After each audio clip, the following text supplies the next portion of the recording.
Have you ever looked at a Chinese menu and have no idea what to order? 很多人以为看不懂中文菜单是因为中文不好，但其实不是。中文菜单难呢，是因为你一开始就抓错了重点。嗨，大家好，我是 Becky。今天这一期呢，我要给你一套中文菜单食材工具包。我们会解锁4大食材模块：肉类、蔬菜、香辛料和主食。首先呢，你需要知道跟很多西方菜单不一样，中文菜单呢不是以菜名，也不是以做法，而是以食材为中心，所以反而更简单。你不需要记菜名，也不用看懂每一个字，你只要看懂怎么快速分类食材，你就能大概猜到这道菜到底是什么。首先呢是肉类，规则很简单，就是动物名加上肉就等于食材。比如说呢，这是牛，这是肉，加在一起呢就是牛肉，鸭加上肉就是鸭肉。这个规则呢适用于所有的肉类所以呢像鸡、鸭、鹅、鱼、牛、羊、猪，这些都是菜单上常见的肉类，你们可以自己组合一下。但是呢这里有一个重点呢要注意，如果呢菜单上只写了肉，没有写是什么动物，比如说像菜肉馄饨、肉丸，那会是什么肉呢？答案就是猪肉。因为呢猪肉呢是华人吃的最多的肉类，所以只要看到肉 default 就是猪肉。好，那我们现在呢先快速记一下字形。像牛跟羊呢，你可以看到它们的字形上都有角。那鸭、鹅、鸡，它们字里的部首呢都有鸟。那鸭的左边这个甲呢，是不是很像鸭子的脚呢？还有这个鹅呢是鸟加上我，这个我像不像鹅的叫声？好，那简体的鸡呢和繁体的鸡的字形差异比较大，所以如果会去香港或台湾旅游的话呢，那要记一下这个繁体的鸡的字形。而这个猪的字呢很有意思，你可以看到它的部首，我们把它旋转90度，你是不是可以看到猪的鼻子、脚跟尾巴？然后还有一点很重要，如果呢菜单上只写了鱼，那在中国菜里可能送下来的会是一整条鱼，所以呢如果你不想要整条鱼，记得选鱼片或者是鱼肉。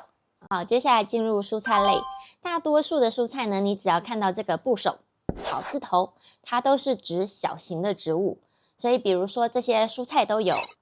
好，那这些菜呢都是菜单上常见的蔬菜，不同地区呢会有不同的叫法。那我蓝色的底标呢是常见的叫法，而绿色底标呢是台湾的叫法那比如说像这个西红柿在台湾就是叫番茄，西兰花台湾会叫青花菜，包心菜或包菜呢台湾是叫高丽菜。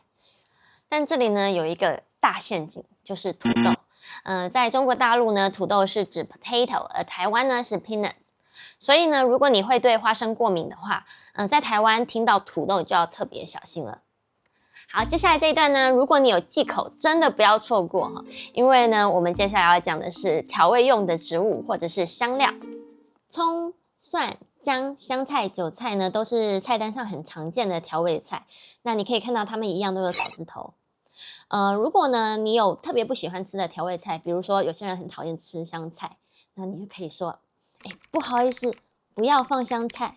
好，那如果呢，你很爱某些味道，你也可以用这一句，可以多加一点葱和蒜吗？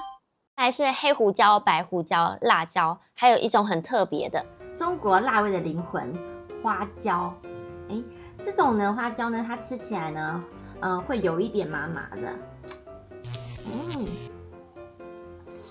这里呢给怕辣的人一个生存口诀呢，如果呢你怕辣，点餐的时候请说不要辣，或者是微辣。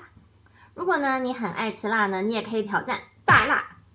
主食常见的主食呢有面、饭、饼、汤、粉、粥，还有串。那面呢有加汤的是汤面，没有加汤的呢是干面或者是拌面。所以呢如果呢菜单上面没有写，你就可以问请问这个面是汤的还是干的呢？饭呢比如说有牛肉饭、炒饭。饼呢，它是用面粉做的圆形的食物，比如说葱油饼、牛肉馅饼或月饼。那汤的话呢，有咸的汤，比如说像鸡汤、羊肉汤，还有甜的汤，像是绿豆汤、桂圆红枣汤。那粉的话，常见的有粉丝、米粉。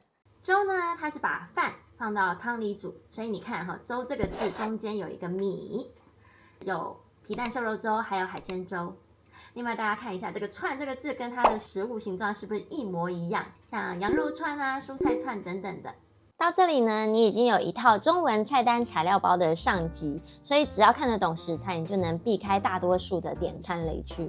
那我这边呢，会在每类食材上面都加入时间标记，那以后呢，就算忘记你都可以随时回来查看。